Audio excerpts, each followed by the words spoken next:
Got here, I was like, cool. Now we got I don't even want to see a worthy opponent because they still haven't done anything worthy. Real talk. Supporter shield. What about it? But anyways, but I was just excited. I was like, cool. Now it's time. Now we get to. It's been good, and it's been fun. It's been good. It's been fun. Yeah, it's been intense. That's the fun part of it. Like I was telling Chris beforehand, it's cool up until a certain point. When knuckleheads begin acting funny, I don't dwell with any of that. I don't condone violence, and to me that kills and taints the sport. Because this is why they label sometimes the sports hooligans in the wrong ways. Like we're not like that. It's just we're just having fun. Like, yo, your team sucks. Oh, your team sucks. Cool, leave it at that. But there's no point of violence or any of that. Like, let the teams duke it out on the field. Those same cats go out and drink after in some of these LA bars while the fan bases are like hurting each other. Yeah, absolutely. Yeah. And it's cool to see both of you, like, you know, but German especially lighting up every time he's mentioning the, you know, the LA Galaxy, because it's I've known you for a long time, and it's been part of you since the beginning. You know, it's as much part of you as being Salvadorian is. That's what Chris and I were talking about beforehand. That I guess that's what separates our fan base with the team we don't speak of with their fan base. Like they don't have that. 2-3 years doesn't do that. It's not history. It's not culture. It's the trials and tribulations that create that fan culture. And a lot of these so-called diehard LAFC fans were around in 2002 and couldn't care less that LA brought that first trophy here. Now they care, right? That's a theme, Chris. Oh, now you guys care. Now you guys care. That's the story there. That's the problem with things. Now they care. Now they want to matter. Now they care. Now it matters. Which is cool. You're bringing light to it, but it's kind of like, where were you guys this whole time? Where were you guys when the league almost folded 3 times? And the league needed your viewership, your money in the stands, right? Do we need to remind you guys what team helped save the entire league? Who? Bunch of times? I don't know. I think you're rocking a jersey. I'll give you a hint. No, but seriously, I think at the end of the day, the rivalry is fun. It's fun. I think it's brought. It is. Were you there at Zlatan's first game? First El Tráfico, I was there. I was with the ACB. Bro, okay, so you were in the middle of all that. It felt like an MLS Cup win. Yeah. That game alone was a complete cultural shift for the league and for both of our clubs. Oh, yes. Unfortunately, you know, our team's not doing as good as we want them to be doing, but that game alone did something to us. Like, it just changed. Like, okay, we knew there's the pre-Beckham era, the 90s Galaxy. You know, when Beckham arrived and the everything shifted and 2007, the rebranding and all that. I think that game was like the third rebranding as far as, because after that happens, okay, now we got our rival, and now it's like, you know, all these things began happening. It just set it up as they're still the underchild, right? Yep. Because they were beating us that game. It was 3-0. 3-0. They were smacking us down. Yeah. Their fan base was going nuts. I remember going into halftime and having to do, there's a video on my Instagram where I wasn't supposed to do this. I went off script because I was just so annoyed that we were losing 3-0. And before my t-shirt toss, I was like, when I say LA, you say Galaxy, LA. And the FC fans were trying to cover that. But then everybody around the stadium got louder. They were trying to say FC when we were supposed to say Galaxy. That's the memory that I have, like, from halftime. And then when Zlatan came in, the rest is history, bro. That's if you weren't there, you were. It was such a movie. It's burned into my memory. But what I'm trying to tell you is that to go from those kids that we couldn't afford to even go to a Galaxy game. Galaxy games in that time for a kid was $8 for admission, 10 for adult, 11. But I mean, we didn't have the money to do that. I mean, you think about a family of 4, 5, 6. That's almost close to $100 with food and gas included, parking. Yeah, people can't afford that. So to have people in our lives to be like, come on, I'll take you over. Like, you know, somebody like my uncle that was willing to spend those $30 a game for me, like, you know, like, that was an investment in the long run, because that, you know, that turned me into the person I am today. I was okay, I'll stay away from all the nonsense that's going on in the hood where I live, because I want to work for Galaxy one day. I want to play for Galaxy. Yeah, all absolutely. These things that, you know, and then for some weird reason or another, through radio, I got to Galaxy. It wasn't through my playing skills, it was through my voice, which is ironic, because like out of all things, you know, I never thought that was going to happen. And that's kind of like the backstory of like that I kind of want to share with you, in the sense of like us being fans from the 90s and just growing up and becoming such passionate fans. Because I think that individuals like us, if you wanna see who the Galaxy fan really is, like the legit Galaxy fan, look at what he does and look at what I do on social media, just in general, how we carry ourselves, what we wear, what we do, you know. And that's what it is. There's so much pride behind it. Pride. It's like, it really is pride and culture. It's pride and culture, bro. Like, it's something they don't have yet. I don't care what they say. Yeah. As much as they try, like it's funny, and I'm excited to see where it's gonna go. And history, so much history. You know what's so cool about your podcast is that it's very, for lack of better terms, it's very user friendly, listener friendly. Yes, Because yes. Somebody like, let's say for yourself, like Me. Joe goes Yeah. in there and listens. Yes. He understands what's going on with Yes. this. Right. I know how many points we need. You just said it, and the thing is, you break it down game by game. You Yeah, know, which is really good. And that's been a lot of the feedback we've gotten from the fans is just, hey, I'm kind of just a Galaxy fan, Right. on the surface level. So I like the way you explain things. Sometimes Yes. the way we break down tactics, 'cause I also still play the game, and I was having this conversation with Gio Garcia from LA Soccer Hub yesterday. He went out to play soccer with me, and I was telling him, listen, we're out here.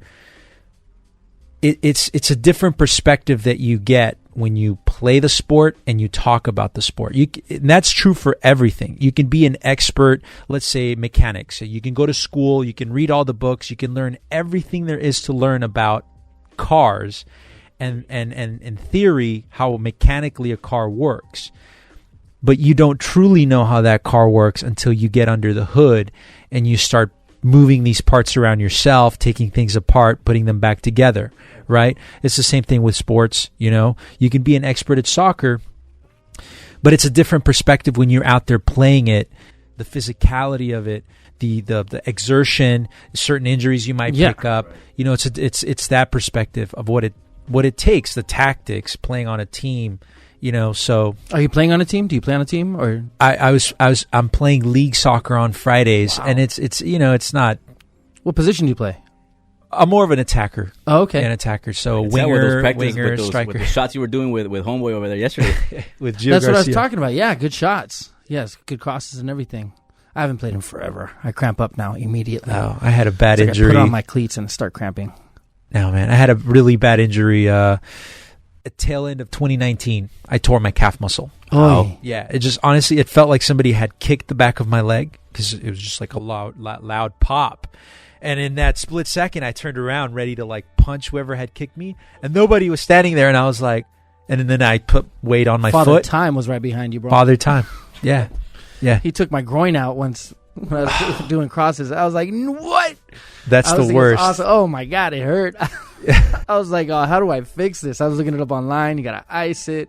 The groin muscle it just got me. And it takes a long time to heal. Well, it did. It did. It took like 2 weeks, but I still love the game. I still feel like it's the, compared to soccer, running on a soccer field, kicking that ball as hard as I can, chasing behind it. You know what I mean? Or just, dribbling with it. It's comparable to swimming with me. It's just so natural. I mean, I think it's just the element. It doesn't even feel like exercise. Exactly. It's fun. Yes, Yeah. very much so. I can't get on a treadmill and run just for the sake of running or just running. I can't do it. Nope. I can't get on a track just to run. But if I'm on a soccer field, I can run for 90 minutes. Yes. Yeah. It's just the way it smells. Like I was telling you, the mist was rising off of the field the other day in the morning. If you haven't been out to a soccer field out in the morning lately, especially now in November, the mist is just entrancing. You know what I mean? And it's just, it's going to be muddy a little bit, but it's fun. You know? It's but there is something about running in that muddy, wet it's just the way it grass smells. field. I can't when you slide on it and yeah. when you do all these crazy There's things. so many great memories too. When I played soccer, I remember my dad, would take us afterwards to 7-Eleven and get the hot dogs with the chili and the cheese. Man. I mean, I think that's maybe I'm a bigger fan of what soccer represents.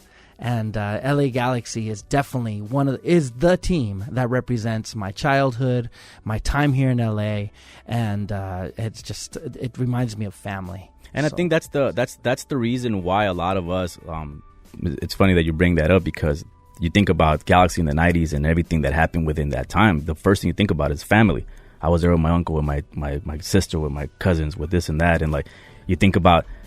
And some of the best moments happen, waiting in the parking lots to get out of the stadium, like birthdays. The last celebrations happen, and so I can't that's why Galaxy matters so much to me because at the end of the day, it's not just a sports team, bro. Like it brought my family together.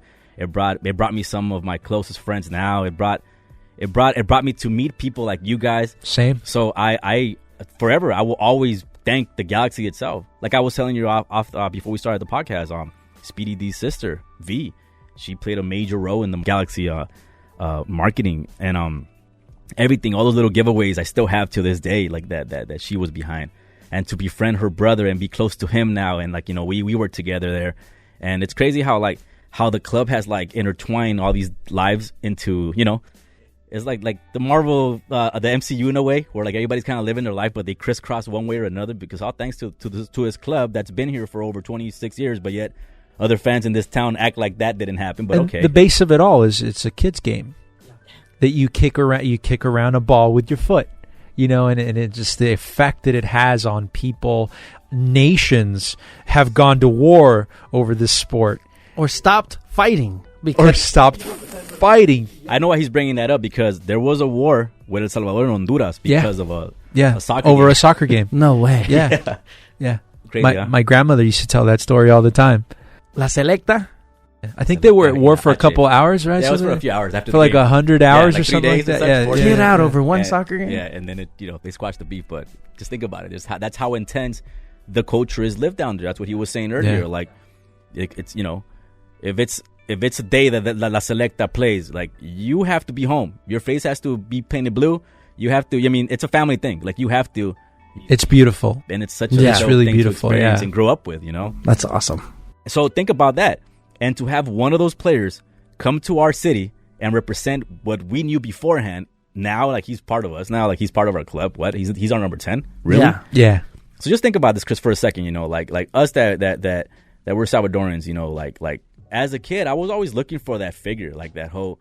I grew up with Mexicans, and I myself consider myself like by default like an honorary Mexican. I really am, because I grew up and even when I talk in Spanish, like I don't really have the Salvadoran accent when I talk in Spanish. But what I'm trying to say is that even then, but I was still growing up wanting, like, I wanted that. I wanted to like look up to something and be like, yeah, that guy represents me. And the reality of it is that guy ended up being a little 5'4" Salvadorian who was a giant in my eyes, and just seeing him. When I would see him go dribble against him, and Kobe are very short in stature. Yeah. And I was always little. I still am, but I mean, like when I was smaller, I was more smaller. And when I would see them play and just see them just get knocked down, they will get up. Pretty much what kids saw with Messi in this last decade, that was them, Kobe and Cien for us in those early Galaxy days. Like, they were such warriors in the field. Excellent role models. And bro, we could keep going and talk about it. Yeah, since then I've met Jorge Campos a few times now. Yeah, I've worked with events. him. He's worked events. I've worked meet and greets with Jorge Campos, and it's always just I'm always in awe. You know what I mean? And he jokes with me now. You know, well, not now. Which is crazy, because we were talking before how the humbleness of these players, like that. Yeah. Not only do we look up to them, but when you meet them like in person again, it's like, damn, you're even 10 times cooler than I thought. They're just regular old guys, right? Yeah, you're just like one of my cousins or one of my tios, or, you know, just so chill to see. But that's who they represent. They represent esa cultura latina that's very welcoming, very warming, very warming. Yeah. Saying? So that's what's dope about it. It's beautiful. You know? Yeah. They appreciate the love. They appreciate the love. Yeah. Exactly. They do. But, okay, so, you know, you got game day vlogs. Now, in regards to the podcast, what can we hope for? What's coming up? In the off season, I have some player interviews lined up. Okay. So there's a limited access to current players, but I do have some ex-players lined up. So a lot of Hispanic ex-players that I've got in the works, in the pipeline, that we're going to put out some Spanish interviews. So it's also, you know, for the fans. Right. Like I was saying earlier, a huge chunk of that Galaxy fan base is Hispanics, Latinos, you know, and it's been a while since there's been some representation there for us. You know, there's another very, very large podcast in the Galaxy community, but I feel like they're very limited as far as there's a language barrier, you know, and a lot of these players are more comfortable in Spanish. So I'm going to be working a lot on that in the off season. That's going to be fun to see. Oh, that's awesome. A lot of player interviews. Yep. So. That's awesome. That's awesome. So we're looking forward to it. Yep. The Galaxy Guy podcast, ladies and gentlemen. And they can tune in on YouTube. And you were saying that you'd like to switch over to the format a little more visual?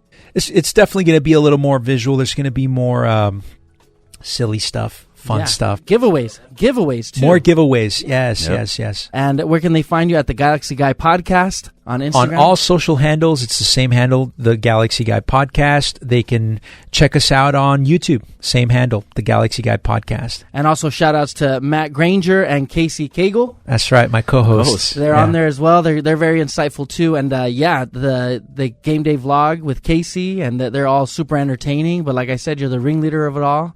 And it's also really cool to see the promo videos where you're dancing with the floating